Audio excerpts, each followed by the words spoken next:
dengar ceramah seperti ini, setan berusaha menggagalkan. Apa kata setan? Tidak usah dengar ceramah, tidak usah dengar ceramah, pegang HP-mu, pegang HP-mu.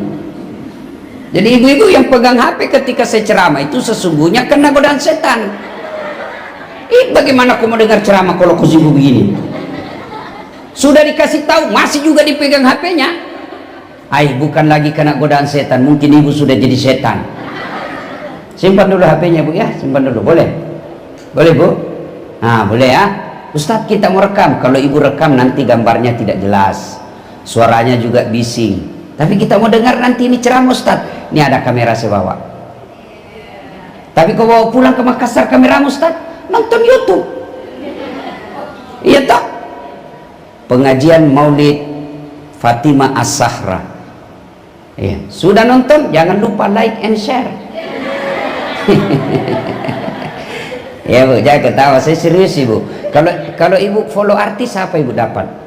Saya heran lihat ibu sekarang. Follower artis, followernya artis belasan juta, kontennya tidak mendidik. Hai guys, kita lagi di Eropa guys, kita lagi menghadiri pengantin di Jepang guys. Tahu-taunya perampok. Hey guys, kita lagi makan kepiting Alaska guys, 1 ekor 10 juta guys. Dia kirimi kok. Apa? Lebih baik follow Dasat Latif. 1, dapat ilmunya, tahu cara ibadah. 2, kau amalkan ilmunya, dapat lagi pahala. 3, kau sebarkan ilmunya, dapat amal jariah. Gara-gara ilmu yang kau sebarkan itu di kontenmu, selama konten itu beredar di medsos, maka ibu dapat pahala seperti pahalanya Dasat Latif. Itu yang disebut amal jariah. Ini gunanya pengajian. Supaya apa? Ada peningkatan kualitas. Jangan sampai kita selalu pengajian tiap bulan 4 kali, tapi tidak ada peningkatan kualitas, buang-buang waktu. Ini ibu mau kita kasih senang-senang atau gaspol? Mulai ragu-ragu ibu-ibu ini. Nah ibu bapak saudara-saudara sekalian, wa qala idzan bismillahirrahmanirrahim. Innallaha wa malaikatahu yusalluna 'alan nabi. Ya ayyuhalladzina amanu sallu alaihi wa sallimu taslima. Sesungguhnya Allah dan para malaikatnya bersalawat kepada Rasulullah Muhammad sallallahu alaihi wasallam, maka wahai orang-orang yang beriman, bersalawatlah kalian kepada Rasulullah dengan sebaik-baik salawat. Shadaqallahul azim, maha benar Allah dengan segala firman-Nya. Bapak Ibu saudara-saudara sekalian yang saya hormati, teristimewa Sahibul Bait Ibu Haja Nur beserta keluarga yang insya Allah dimuliakan rahmati Allah Subhanahu wa taala. Ibu-ibu, ada berapa rukun Islam? 5. Rukun iman? Ada di antara 6 itu, yang kelima apa? Rukun imannya bu, yang kelima percaya kepada hari akhir. Oke, kita lihat supaya ini gampang kita paham. Saya kasih saja contoh. Ibu-ibu tahu enggak istrinya Pak Soeharto? Ibu-ibu pasti masih dapat itu kan? Oh, waktu itu semua orang mau ketemu Ibu Tin. Ketemu Ibu Tin waktu itu sudah kebanggaan luar biasa. Mana beliau sekarang? Sudah arwah? Siapa yang ingat? Siapa yang ingat sekarang? Paling anak-anaknya. Setelah itu siapa lagi yang menjadi ibu negara? Ibu Ainun. Bangga orang ketika itu bersama Ibu Ainun. Mana sekarang? Sudah wafat. Siapa yang ingat? Paling keluarganya. Setelah Ibu Ainun siapa ibu negara? Ibu Ani Yudhoyono. Setelah Ibu Ani Yudhoyono siapa? Siapa? Ibu sekarang Ibu Iriani. Jawab ibu, iya toh? Itu ibu presiden, apalagi kita, siapa yang mau ingat? Maka ketika kita hadir di pengajian ini, itu dulu yang kita bawa, kehidupan akhirat kita. Supaya apa? Kita lebih gampang membuka hati bahwa oh ini yang kita mau bicara tentang kehidupan kita yang lebih abadi. Ini dunia bu, kecil kalau kau menderita di dunia. Ibu-ibu, bu, kalau ibu merantau ke Banjarmasin tidak enak, di sana ada pilihan tidak? Ada pilihan? Ada, balik lagi ke Jakarta. Selesai. Ibu-ibu jahat suamimu, ada pilihan? Ada. pulangkan saja aku pada ibuku atau ayahku. Selesai. Cuma ada pagi-pagi curhat tadi pagi, jelek sekali sifatnya. Saya kan hampir tiap hari tuh belasan ibu-ibu curhat, saya jelek sekali suami saya Ustaz. Ini dia main, dia sebut semua. Bu, pilihannya sabar, tapi jelek sifatnya ya. Pilihannya kalau ibu tidak mau sabar ya cerai. Tapi saya tidak tega Ustaz, ya sudah, tidak usah minta pendapat sama saya. Kenapa begitu? Nah, ibu-ibu ditugaskan kita ke luar negeri, ternyata tidak enak. Ada pilihan? Ada, pensiun dini, selesai. Tapi ibu kalau masuk kubur ada pilihan tidak? Ada pilihan bu, masuk kubur enggak enak deh, keluar dulu. Oh, ibu viral satu dunia bu. Bahkan orang yang tinggal di rumah yang mewah seperti ini, kalau ibu balik lagi enggak ada yang mau beli bu. Iya kan? Pasti mati. Maka itu dulu yang kita buka bahwa kita pasti mati. Karenanya kita perlu meneladani orang yang bisa membuat kita selamat dunia sampai akhirat. Nah, ibu tahu Rasulullah, rumahnya itu Rasulullah. Ibu, mudah-mudahan ibu pernah lihat. Kalau ibu ke tanah suci, makanya jangan cuma ke penjual emas, ya, masuk juga ke museum Rasulullah. Di museum Rasulullah samping Masjid Nabawi itu, lihat rumahnya Nabi. Kalau beliau berdiri, itu kepalanya tersangkut di atapnya. Kalau beliau sujud berjamaah sama Aisyah, tersentuh kakinya kepala Rasulullah, kepalanya Aisyah dengan kakinya Rasulullah, sehingga Aisyah dijelaskan sering dia ketik-ketik kakinya suaminya. Tapi alhamdulillah beliau ucapkan baiti jannati, rumahku laksana surga bagiku. Nabi 11 istrinya, Allah Karim, 11 istrinya Nabi, tapi tidak satu pun biniknya pernah mengatakan saya menyesal dengan engkau Muhammad. Setelah Nabi meninggal, tidak ada satupun mantan istri beliau yang menikah lagi. Allah Karim. Bohong kita semua kalau tidak ada masalah. Ada bilang, tidak ada masalahnya, tahu bahagianya rumah tangganya. Bohong. Saya tanya ibu-ibu di Makassar, dia bilang, Ustaz, bahagianya rumah tangganya itu. Saya bilang, dari mana ibu tahu? Dia bilang, itu tahu Instagramnya Ustaz, bahagianya. Itu foto ibu 30 detik. Nguploadnya 30 detik, 1 menit. Kau tidak tahu apa yang terjadi 23 jam sekian menit. Pasti yang bagus-bagus dia share. Yang lagi pelukan sama suaminya, bersandar di dadanya, itu 30 detik. Kau tidak tahu apa yang terjadi selebihnya.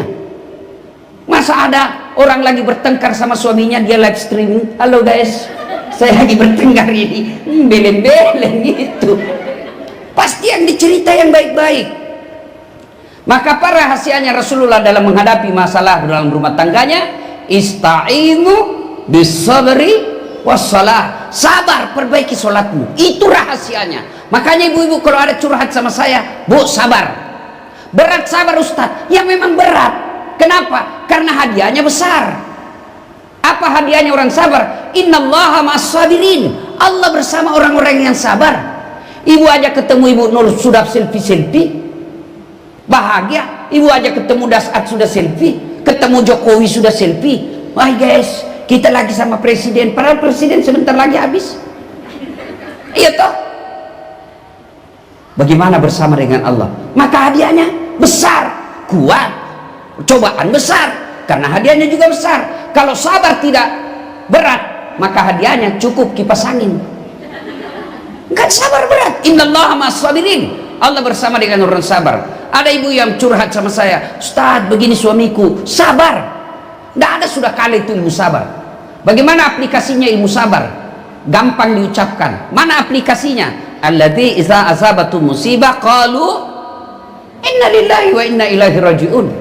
Tiba-tiba masuk WhatsApp, saya lihat suamimu bonceng cewek, cantik betul. Inna lillahi wa inna ilaihi rajiun. Oh, berarti suamiku lagi nge-grab. Enak perasaan, ya kan? Dan ibu-ibu yang merusak kesabaran kita itu bisik-bisik tetangga. Itu yang merusak. Maka hati-hati milih sahabat, hati-hati milih teman. Tidak semua teman mengajak kita kepada ikan. Dia dengki lihat kita rumah bagus, dia dengki lihat kita bahagia dengan suami, dia dengki lihat anak kita taat, maka dia hasut. Dia bilang, saya sudah miskin, rumah kontra-kontra, tidak pernah bahagia sama suami saya. Dia hasut orang yang bahagia. Lawan ke suamimu, lawan suamimu, lawan suamimu. Itu bisikan setan. Maka ketika ada sesuatu yang kita tidak enak, inna lillahi wa inna ilaihi raji'un, masih muncul. Sabar itu, lihat suami lagi marah-marah suami, ibu balik kanan, baru ucapkan inna lillahi wa inna ilaihi. Jangan juga kau tengok wajahnya baru kau bilang inna lillahi, tambah marah dia. Iya kan? Masya Allah. Mana ada Rasulullah itu dalam hidupnya sabar. Coba bayangkan, Rasulullah pernah didatangi oleh istri yang paling tua di rumahnya Aisyah. Istri tua ini membawa kue untuk Rasul. Nah, Aisyah yang datang sambut itu kue. Ada sahabat Nabi di dalam. Aisyah menerima itu kue lalu ditumpah. Cemburu kan? Jadi cemburu itu perempuan bukan soal dia istri ulama atau istri Nabi aja cemburu. Maka saya bilang perempuan itu tahan ditinggal suaminya bertahun-tahun, tapi dia tidak tahan melihat suaminya cemburu meskipun dia 1 menit, tidak bisa dia tahan. Maka saya bilang sama laki-laki, jangan kau buat suami istrimu cemburu, meskipun itu sepupumu, jangan buat dia cemburu. Nah, lalu Aisyah, apakah Nabi tersinggung? Coba bayangkan kalau saya misalnya ini sama teman-teman saya para mubalik, lalu datang ada orang dan istriku lalu dia tumpah kue, pasti saya bilang kurang ajar, dia permalukan saya depan teman saya. Tapi Nabi tidak, reaksinya apa? Ketika begitu Aisyah, apa kata Nabi? Kau lihat itu ibumu, cemburu dia. Enak kan cara menyikapinya. Coba kalau ibu-ibu menyikapi dengan sabar, hidup pasti enak. Biar ibu kiai, biar profesor, biar hafal Quran, tapi tidak ilmu sabar dalam rumah tangganya, pasti tidak akan bahagia. Ibu-ibu tahu enggak? Ya, manusia dalam sejarah suaminya kasar, bejat, bahkan diponis pasti masuk neraka. Kalau kita ini kan ibu-ibu masih 50-50. Ya toh, 50% masuk surga, 50% masuk neraka. Tapi ini orang diponis pasti masuk neraka. Fir'aun. Tapi istrinya salah satu wanita yang kelak akan dijamin pasti masuk surga. Padahal Fir'aun itu suaminya. Ibu-ibu tidak ada istri suami Fir'aun. Iya toh, sejahat-jahatnya suami ibu, tidak mungkin ibu tega katakan kau Fir'aun. Iya toh, berarti tidak seberapa. Maka kalau marah, ucapkan saja sabar. Nabi katakan resepnya Quran. Ada masalah rumah tanggamu, inna lillahi wa inna ilaihi raji'un. Kenapa sikir ibu-ibu tidak mempan? Coba deh ibu majelis taklim, hafal itu Asmaul Husna. Ibu-ibu dia hafal itu majelis taklim, dia hafal itu Asmaul Husna, pakai tetap aja penggosip. Iya toh, kalau kumpul begini tuh dia masih gosip. Dia tidak ngomong tapi mukanya sinis. Ada temuannya orang, dia lihat dari kepala sampai di kaki. Orang duduk dia sinis. Padahal hafal Asmaul Husna itu. Kenapa? Karena dia tidak sampai di dada, tidak sampai di hati menghafalnya. Dia hanya tampil untuk Asmaul Husna, bukan untuk di rumahnya. Coba kalau ibu hafal Asmaul Husna, di samping suami ibu, suami baring-baring capek, ibu lalu Asmaul Husna, senang itu suami. Ya Allah, ya Rahman, pasti suami alhamdulillah dalam hatinya, tidak sia-sia saya cari nafkah. Istri saya baik, hafal Asmaul Husna. Suami marah, ibu istighfar, atau kalau perlu seperti saya amalkan. Kalau istriku marah, saya peluk, lalu saya bilang, insaflah wahai manusia, bila dirimu bernoda. Mulai senyum-senyum itu. Masih marah juga, aku peluk lagi. bila kamu di sisiku. Itu aplikasi sabar. Coba kalau dia marah, kita juga marah, meledak. Lalu siapa yang jadi korban? Anak. Ibu-ibu, ibu, kalau ibu meninggal siapa yang doakan ibu? Suami. Jangan harap ibu. Teman, coba lihat di WhatsApp, coba lihat itu grup WhatsApp. Jangankan baca doa, ketik doa saja malas teman kita. Apa dikirim stiker? Innalillahi wa inna ilaihi Al-Fatihah, enggak juga dia baca. Siapa doakan kita? Anak. Tapi kalau dia lihat ibu bapaknya selalu bertengkar, pasti susah menjadi anak yang baik. Maka istri yang baik, kalau suami ngomel, kita diam. Selesai dia ngomel, kalau ibu melanjutkan, saya lagi pak ya. Nah, diskusi itu namanya, bukan ngomel. Nah, sabar. Yang kedua, sholat. Ibu ingat tak kisahnya Rasulullah waktu wafat? Ya kan? Ketika Rasulullah wafat, itu kan Allah perintahkan, Jibril, kau turun, jemput kekasihku Muhammad. Waktu itu hari Senin, tanggalnya tanggal 12, bulannya Rabiul Awal. Subhanallah, Nabi lahir dan wafatnya sama-sama hari Senin, sama-sama bulan Rabiul Awal, sama tanggal 12. Jadi kalau ada ibu di sini yang lahir di bulan 9 atau bulan 10, hati-hati. Biasanya kelahiran dan kematian itu berdekatan. Coba ibu lihat-lihat orang yang meninggal. Biasa dekat-dekat itu dengan kelahirannya. Nabi pas. Jadi kalau ada yang lahir tanggal 1 Oktober, hati-hati bu. Nah, Allah perintahkan Jibril, kau turun jemput kekasihku Muhammad. Bawa kau 3 malaikat, Israil, Israfil, Mikail. Dengan catatan, tanya dulu, kalau dia mau dijemput, ambil nyawanya. Kalau tidak, tunda sampai mau. Allah karim. Turun Nabi, malaikat Jibril. Langit ke-7 masih berempat. Sampai di langit ke-6, malaikat Jibril berkata, Jibril, kata Jibril, wahai malaikat pencabut nyawa, Israil, saya kan tidak bertugas hari ini. Hanya kau yang bertugas cabut nyawa, kau turun. Kata malaikat pencabut nyawa, ya, tapi kamu kan anunya, circle-nya, kamu kan yang selalu bertemu selama ini. Saya tidak mau deh, kau turun aja. Kalau bahasa kita, turun 3 malaikat. Begitu sampai depan rumah Nabi, ketuk rumahnya Nabi.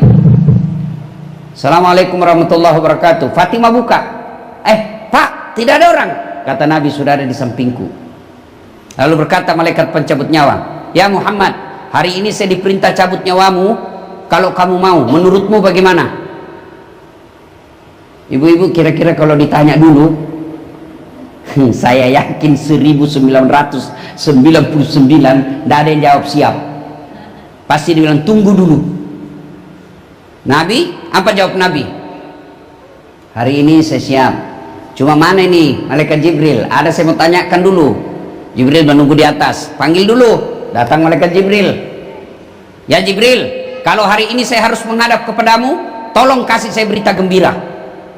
Kata Jibril, ya Muhammad, seluruh malaikat yang pernah Allah ciptakan sudah antri menunggu rohmu. Wah, alhamdulillah.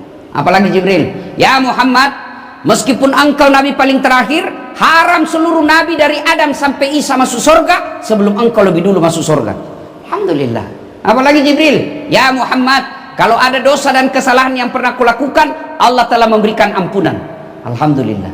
Jibril, tapi itu kan saya tidak cemas soal diriku Jibril, yang kucemaskan umatku.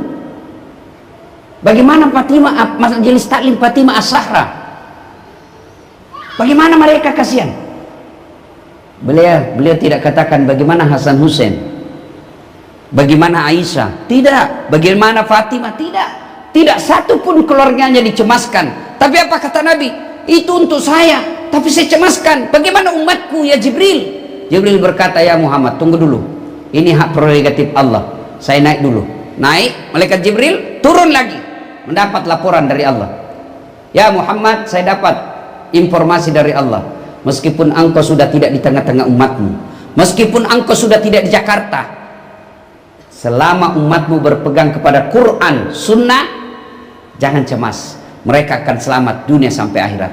Nabi tersenyum, lalu Nabi berkata, saya siap. Ada 3 pesan Nabi, dengar baik-baik. 1, kata Nabi, jaga sholat kalian. Jaga sholat kalian. Nabi tidak katakan jaga warisanku. Jaga sholat kalian. Ini yang penekanan kita bagi ibu-ibu. Kenapa Nabi selalu mengingatkan jaga sholat kalian? Bahkan beberapa hadis dijelaskan perempuan kalau mau gampang masuk surga, salah satu diantaranya dia sholat.